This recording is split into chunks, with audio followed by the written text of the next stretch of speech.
All right, folks, welcome. This is Bruce Smith and wealthcurated.com. Today's going to be an especially fun day for the podcast, and you'll probably recognize that guy right there. Those of you who don't, that is Sean Lee. Sean is a super guy. I got to know Sean not too long ago out at the Distinguished Gentleman's Ride in Orange County, California. An event I've always been enthusiastic about, raises awareness and funding for men's health. Everybody dresses dapper, 1940 style, hops on motorcycles and cruise the PCH to raise money. Met Sean there. He was the Grand Marshal and could not have been a better host. Sean, welcome to the podcast and thank you so much. No, it's an honor to me to be a Grand Marshal of the event. Of course, the bonus is we're able to meet each other, become friends. It's such an awesome day. Yeah, absolutely. That's one of the things, and we're going to talk a lot about the car culture, but it's one of the things I like most, and I know you share this same sentiment. It's really about community, right? And building relationships, getting to know people. So we're gonna talk a lot about that. But I wanted people to get a sense of who you are. A lot of people know you from the car world. They know you from your relationships with the Walker brothers, Cody and Paul Walker, from Fast and Furious and some of those things. But as I have learned quickly and spending a little time with you at DGR and then in the garage as well, which I see you're in the garage today. Cool. Yep. Porsche coming out of your right ear. That's the 991 GT3 I have over there right now. Wow. So much cool stuff in that garage, and I know in other garages as well that are yours. We'll talk about your collection in a bit, but thank you. I'd like people to really get to know who you are. So we're going to talk a little bit about the cars, yes, and what you do with those events, but I want to hear a little bit about your life. I think our listeners will resonate with that and maybe find a little lesson or two about leadership and hope and your journey. But let's start with Purist. We'll go there because that's how people know you. What is Purist? What's behind the name? And what are you trying to do with the Purist Group? So under Purist official name, we started about 10 years ago, which is actually 2002. This is our 10th year anniversary. And back in the day, we starting out as a bunch of car guys, like to geek out on talking about cars. I used to race cars and race motorcycles, and I did a lot of time attacks and a lot of driftings back in the days. And it was a bunch of car guys geeking out about car stuff. And later on, we got approached by with a purpose, and it was just during holiday time. There's kids that just homeless; they don't have toys or they don't have supplies to go back to school and things like that. So me and a couple of guys decided to just put our resources together. Everybody pitching a certain amount of money, and we decided to buy toys and send it over to those kids. And that's how our very, very first charity started. Actually, we started doing that 15 years ago. But under Purist name, we've been doing that for 10 years. So really the charity function of the Purist started way more than 10 years ago. And now today, it's just, we've just been blowing up left and right. Yeah. And that's the reason why how Pure started was a bunch of car guys who enjoy talking about car, who enjoy our common interests together. So. Yeah, and it's grown so much, right?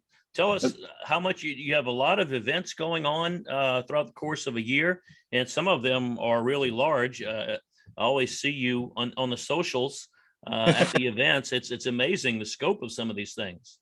We are blessed to have everybody support. Most people that understand who we are, they volunteer to come in with everything they got. So throughout the years, we went from maybe 30 people. Now we actually globally in the US, we have probably about I think I checked yesterday, maybe it's like 8,000 people. And we vetted our members very carefully. It's not just anybody can join. We actually you had to be referred by current members, and also you have to participate in our charity event, and so that's the reason that our charity events has so much. We have so much supplies. We start out a back to school backpack drive because one teacher within our group saying that her student was bullied because he was carrying a really used up and beat up backpacks. And we ended up, so I asked her, so what you were asking for one student, that means there are definitely more students in your school that needs more backpack. Yeah. So we end up delivering 30 backpacks to that school. And that makes me thinking that when I was back in high school, I first came to the United States. I mean, backpack, yeah, backpack is like the shoes you wear to high school, right? You know, you get picked on a little bit, Right, and so that's why I decided to do the back to school backpack event, and now we're delivering 5,000 backpacks every year during this time. Wow. Wow. And for our toy drive, we started in the parking lot with maybe about 30 people showing up. Now every year during our toy drive, whole day, maybe 8 to 10,000 people, we collect about 25 to 30,000 toys every year. Wow. Yeah. Then on top of that, you know, we just did a cats and dogs event to help the animal shelter. Yeah. I think we collected about a few thousand pounds of the supplies to send out to the shelter. But simultaneously, we did a IG live. A message got out, and in 48 hours, we saved 63 dogs from getting euthanized, and Wow. that was pretty. Yeah. Yeah. So, I see little Pon walking around behind you. She was back there a minute ago. Hold on. We're gonna hold on 1 second. I gotta put him back in the room. Hold on. Sorry, gotta pause 1 second. Yeah. Hey man, you cannot come out here. It's so dangerous. But say hi. Say hi. Hi, doggy. Hey there. Hey there. So cute. Okay. Let's go back in. Go back in. Go.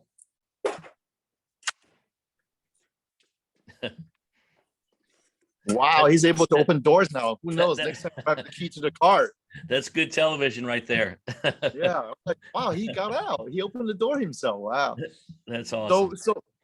So yeah, and now we have so many major company on board, like Nissan, like Yokohama, like SeaTac, like Michelin.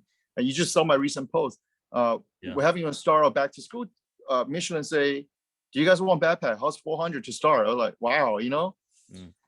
And I mean, it's a blessing to be recognized by all these major brands. You know, those brands are not easy to work with because they really, you have to be really legit, have a really long history, right? A really long legit history for them to back you up in such a way. And we did a collaboration with Omega. Omega now is on board as one of our partner. And it's just blessing. So just thinking about it, together with all this crazy brand and all this all these amazing people, and it brings smiles to my face because they know my agenda is legit. That's why they're supporting me, and I know with them on board, we can do a lot more for the people in the community. Yeah, so collaboration.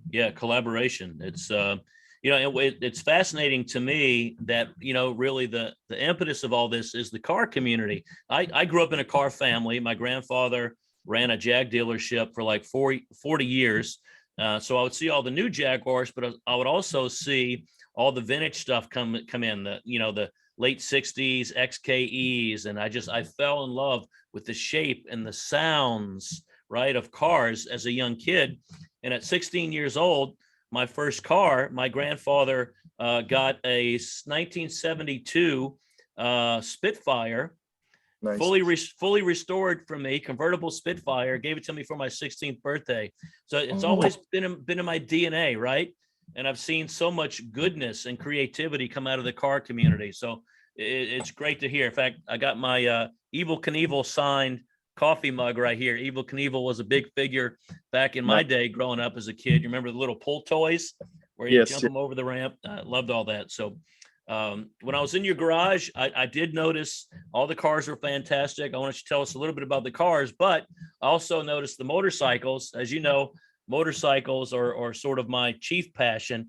So you got the Ducatis in there and a couple other neat things, but for you, cars has kind of been the focus rather than motorcycles, right? Although you've raced both. So when I was younger in the 90s, I actually raced motorcycles. I raced motorcycles for fun. I mean, I'm a speed devil, so, the cheapest way to get out. But, all the motorcycle I have, one of the most special ones, this one, the Goldwing right here. So that's so special. So this bike was actually given to me by Honda Motorcycles, and so the story was we did so much for the kids, and this is pre-COVID, of course. And also, sometimes I was hired as a position driver to shoot commercials secretly because I'm cheaper. Right. So I do it for fun. I'm pretty much retired. I'm just doing this for fun because I get to drive pretty fantastic car and drive the crap out of them and don't have to be worried about it. Yeah. So Honda calls me, say, hey, we want to do a commercial on you, and would you like to come out? I said, Honda what? Oh, Honda Motorcycles. I said, oh, what do you want me to write? He said, Honda Go in. You fix your age profile, because I'm 52, right? Right. I was right. age profile. I mean, I'm still trying to drive sports car and ride sports bike. Yeah. But it's Honda, and so I said, all right. So went there, shot this commercial. To make a long story short, it's a 3-day shoot, and at the end of the day, and 3 ladies walked in and say, hey, first lady introduced herself. I'm from Rolling Track magazine. The other one's from Hearst Publishing, and the other one's from Honda Honda Motorcycle of USA. They say, we actually have this program called Earn Your Wing. And we believe that what you don't have for the world, you're such an angel, but you never have your wing. So we decided to give you a Honda Going. That's a great story. That's a great story. The story, you can go to probably rollingtrack.com and just Rolling Track and Google Rolling Track Honda Going Sean Lee and use that as a search keywords, and that video will pop up. At the end of the video, of course, I cry like a little kid because it was a surprise, and it was acknowledgement from companies such as them. They're like patting you on the shoulder and say, good job. This is what we do to acknowledge you. Money cannot buy that. It's just awesome. So I absolutely love this bike, and amazing. And recently, just a few months ago, and Nissan donated us a truck, for us to do delivery. I saw that. It was pretty crazy because it was randomly. I have a van that I bought because Purist, we don't fundraise, right? So everything's out of my pocket. So I have this van I bought, and it's just constantly breaking down on me. And I was just randomly at dinner one day with Nissan, like, man, I got this van, keep on breaking down on me. I have a problem doing delivery to the kids sometimes. The next thing you know, Nissan guys just like, hey, we have a surprise for you. He's like, what's a surprise? How about this? We give you a truck. You can constantly doing delivery. You can do whatever you want with the truck. I was like, this must be a joke, right? Because I know them pretty well. Like, it has to be a joke. It cannot be. No, the next thing you know, the paperwork's coming in, and like, wow. That's great. That's cool. So cool. People like to get behind leadership, and they certainly like to get behind leaders that are doing good. You could be doing so many other things with your time, and you're doing things that are making a difference. That's a great story. I think what I've been through in life when I was a kid, the story. I ran away from home when I was a kid, and I was homeless. I was abused by my parents. I was abused by my parents, caused me to run away from home. I lived on the street for a while, and then I went from there to, make my fortune now. I want to be able to find another Sean Lee or another person can understand the value of this and able to do more for the community. Imagine you have 10 of me or 20 of me, even better, 10,000 of me, and look the world we're going to be at, right? Compared to right now, the younger generation kids they're always feel, oh, I don't get enough. With that mentality, they get a lot of hatred, they got a lot of anger. They could have let it out. So you can see a lot of issue right now with our society, with the younger generation. 12-year-old holding a gun to rob gas station. 16, 18-year-old brought a gun to go to school because they had to fight with other kids, and trying. They no longer want to resolve in a professional manner and a proper manner. They just want to go, very unfortunate. The only thing we can do is we have good people, have more kids and educate their kids better and well, and use the wellness in their heart to influence the world. Then the world will be a better place. It's just like all for good guys to win. We got to produce more good guys. That's right. Absolutely. So, part of your story, which you shared with me, when we met last time in the garage, and it was fascinating for me. Just two guys and two little folding chairs in the middle of this garage. It's packed with cars and other stuff, and we're having this meaningful conversation. And you shared with me, you weren't always thinking that way, right? And you got no. to know Paul Walker a bit. You saw how he was off camera and behind the scenes, and that became contagious for you, right? Tell us a little bit about that. So I met Paul probably about, I think 2005 or 2006. When I met him, I bought one of his car. Okay. To be honest, because my background, I was homeless. I sleep on the street. I made my fortune. And there was a time that angry little man inside of me was constantly there. And I was like, money was my way to get things out. I wasn't this charitable. I wasn't a nice guy, right? And I think money can do anything for me. So I was very, very into the money at the time. I met Paul. He was pretty much a big Hollywood star at the time. You look at 2005, he's pretty famous already. And we would go to random places, and he saw a homeless guy over there, and he would just say, "Hey, park the car. I want to go talk to that guy." And I would be like, "Why would you want to spend time? We're supposed to go dinner together, and we have our dinner reservations. Why would you?" He said, "No, hold on. Just give me time. I want to talk to the guy."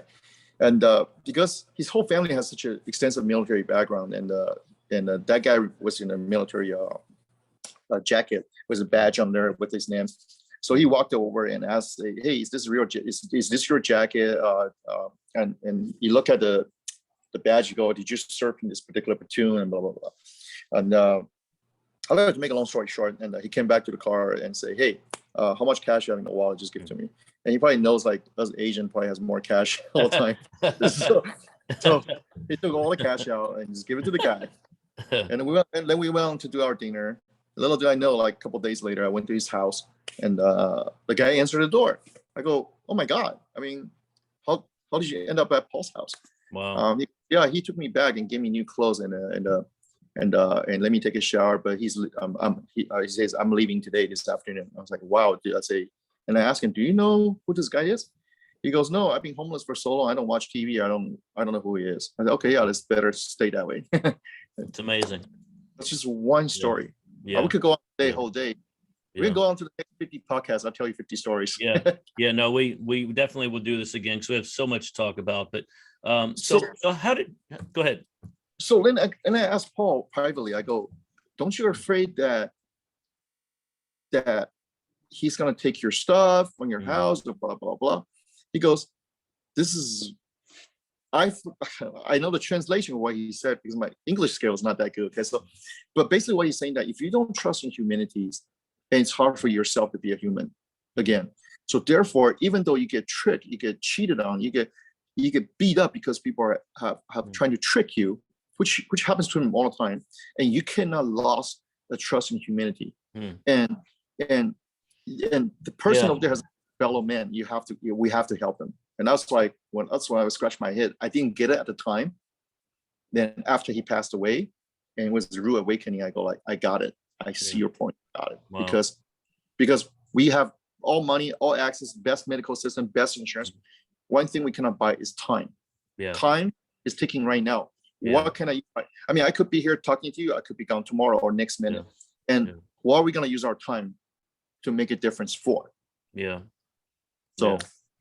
Yeah, that's profound. And, what's interesting to me is he wasn't broadcasting that. He wasn't on TV telling people. He was just being a good human, right? Yeah. If we all took time to do that, the world would be a better place.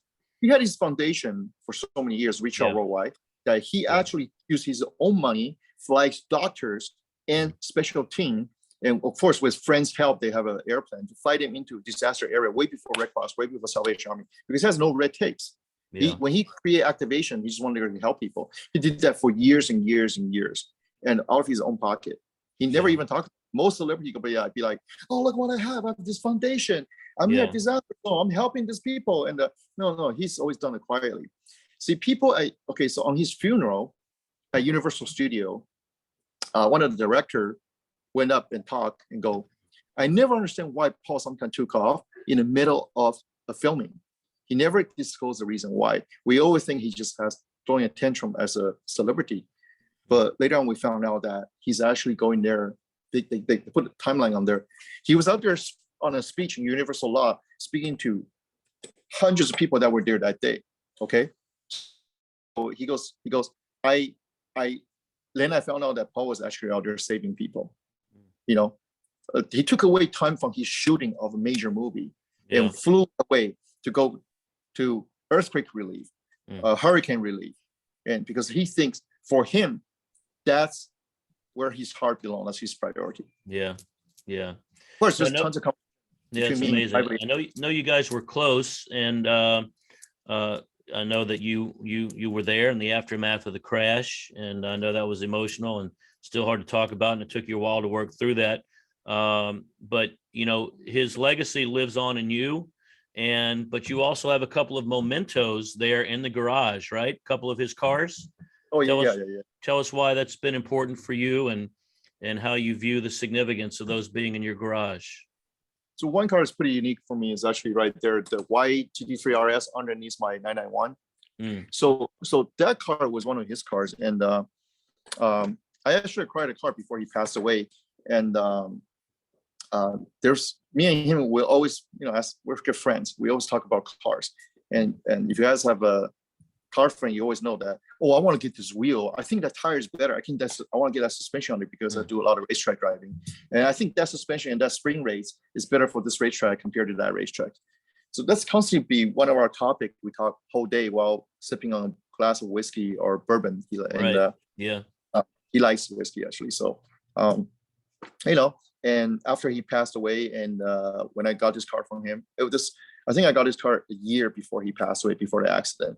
So, unfortunately, that stuff we talk about when modifying this car, he never got finished it. So I continued to build. Imagine you and your friend are both artists. You both are sitting together trying to paint a painting, right? So you like green, I like yellow. How do we mix green and yellow together to create this beautiful painting?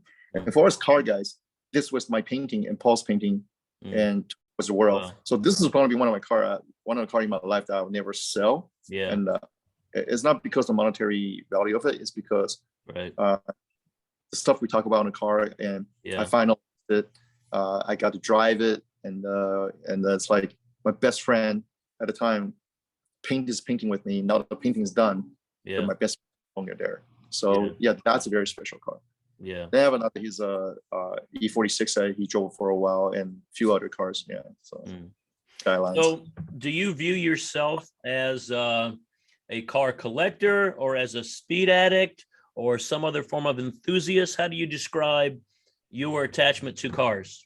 So it's very weird. People think I'm collecting these cars. Actually, no, I'm not. I have no intention collecting these cars, because a lot of cars unfortunately become a collection, right? Because when I bought an AN6, because I want to be able to experience what a 90s supercar feels like. And when the guys who created this car, what was he thinking? Why? I mean, I prefer stock cars before I modify them. I want to drive it. It's like you go to Michelin star restaurant and people prepare you this really nice steak. And before, you got to eat it first, understand, oh, there's a floor rope in there, there's a chart. And I can smell, he puts a little probably rum into the steak or something, right? To make it special. But imagine people give you this perfect steak and immediately you put like ketchup on there. You ruin the sauce, right? Right. I got to, in my life, I could meet a lot of great engineers and also chief engineer of the projects of the cars. And throughout the life, and we as a consumer, when we bought a car, we might not understand what you're looking at.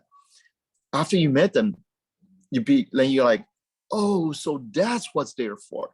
Wow. Then you start learning to appreciate about the car more. My first principle buying a car is always, it's got to be able to handle how I drive.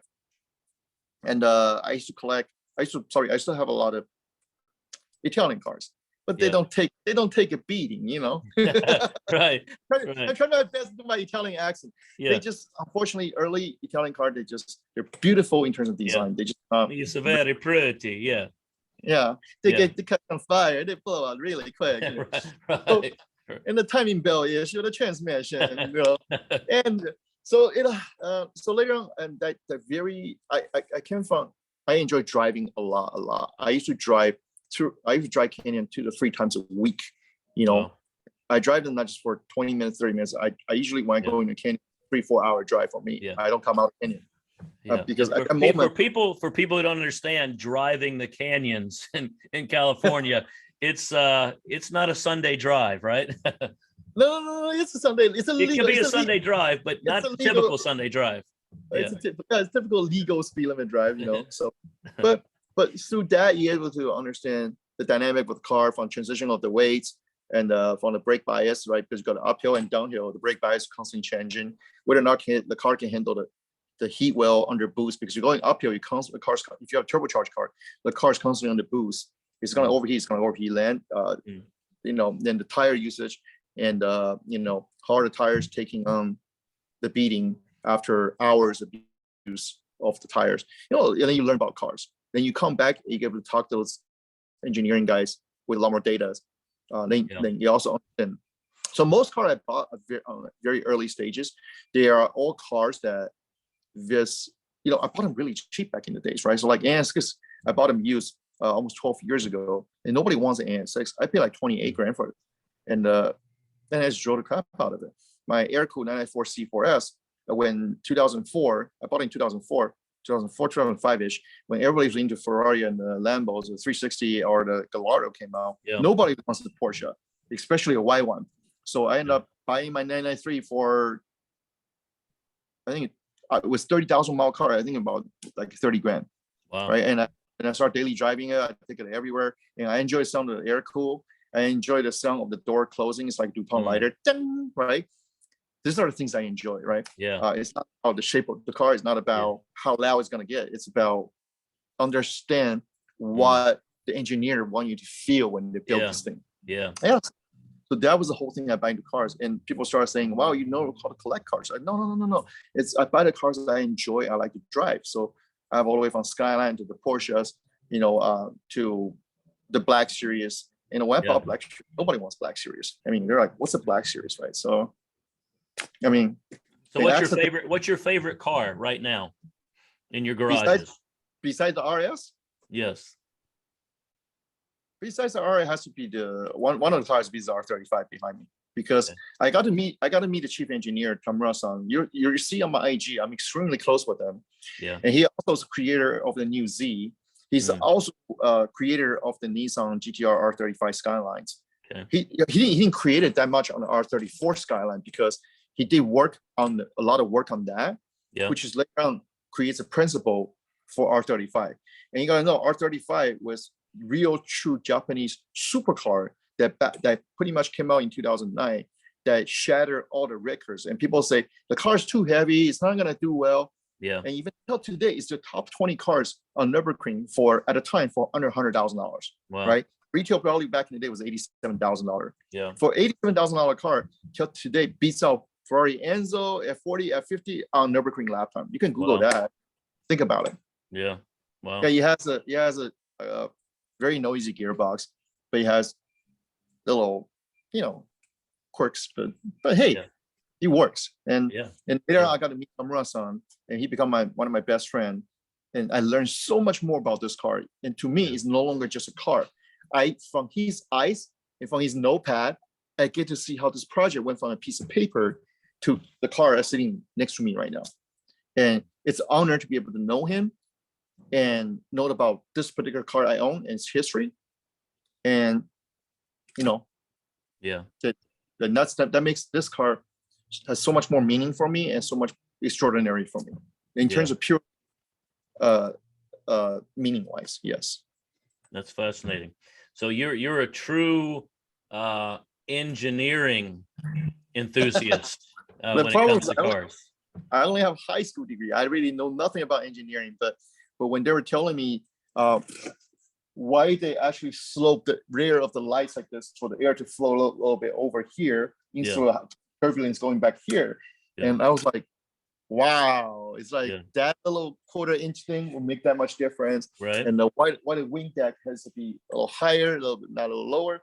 Why is all the weight? Why is the transmission on the back? Why is the weight?